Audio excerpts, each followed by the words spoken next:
मित्रांनो, आज मी एक तुम्हाला महत्वाची ट्रिक सांगणार आहे. बरेचदा काय होते की आपण पेन ड्राईव्ह कम्प्युटरला कनेक्ट करतो, पण ती कनेक्ट होत नाही. तर त्याच्यासाठी आपण काय केलं पाहिजे? तर आज मी तुम्हाला त्याचं सोल्युशन सांगणार आहे.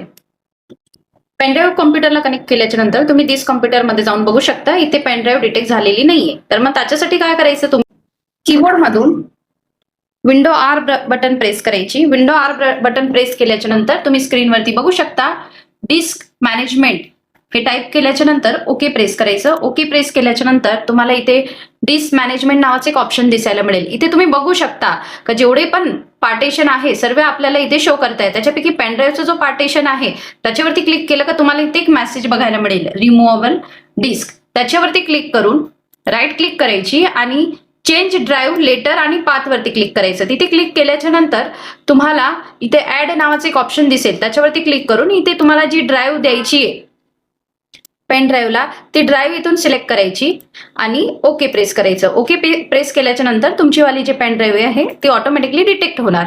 बघा, मी इथे तुम्हाला ओपन करून दाखवते.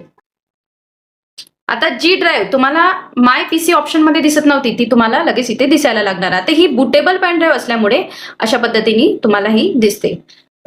हा व्हिडिओ आवडला असेल तर तुम्ही सर्वांना विनंती आहे की जास्तीत जास्त या व्हिडिओला लाईक करा आणि शेअर करा.